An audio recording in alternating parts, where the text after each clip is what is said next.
Pemirsa, setelah melalui jalan panjang dan kontroversi, penyusunan RUU KUHP mulai memasuki babak final. Pemerintah telah menyerahkan draft akhir RUU KUHP yang berisi 632 pasal yang sudah diperbaiki kepada Komisi 3 DPR RI untuk segera disahkan. Maka perkenankan kami tindak lanjut terhadap rancangan undang-undang. Jalan panjang penyusunan RUU KUHP mulai mendekati babak final. Upaya pemerintah untuk menyusun sendiri Kitab Undang-Undang Hukum Pidana KUHP akan segera terwujud. Pemerintah telah menyelesaikan draft akhir berisi perbaikan rencana Undang-Undang KUHP kepada Komisi 3 DPR RI. Wakil Menteri Hukum dan HAM, Edward Omar Syarif Hiarij, mengaku draft akhir ini berisi 632 pasal. Seluruh pasal ini diakui sudah disetujui bersama dengan Komisi 3 DPR dan tidak perlu lagi dibahas di tingkat komisi dan tinggal menunggu disahkan di tingkat paripurna DPR.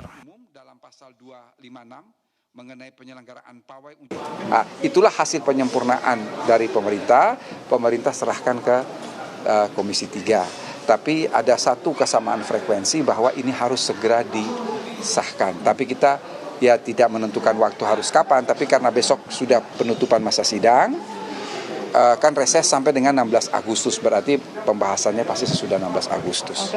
Nah itulah, itu tadi persis, jadi itu tadi yang disepakati bahwa dari pemerintah akan dikasih ke Komisi 3 akan menyebarkan itu ke fraksi-fraksi, pasti ada proses penyelesaian terhadap 14 isu krusial, maka pasti ada pandangan umum mini fraksi. Tidak pengesahan lagi di tingkat satu ya, Bro. Kemudian perbaikan pengacuan pasal.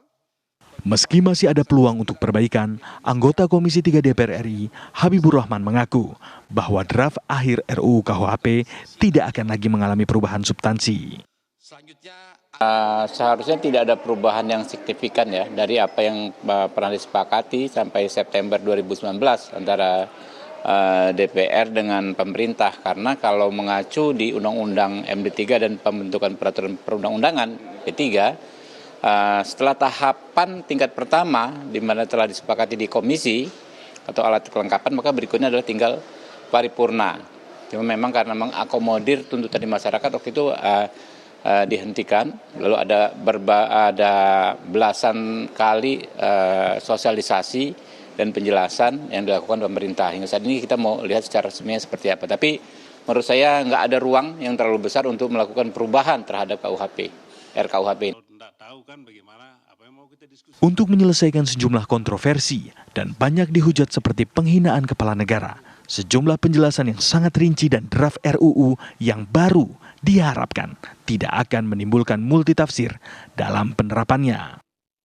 Untuk menyelesaikan sejumlah pasal kontroversi dan banyak dihujat seperti penghinaan kepala negara, sejumlah penjelasan yang sangat rinci dalam draft RUU yang baru diharapkan tidak akan menimbulkan multitafsir dalam penerapannya. Dari Jakarta, Adin Fatoni, Lukman, TV One mengabarkan.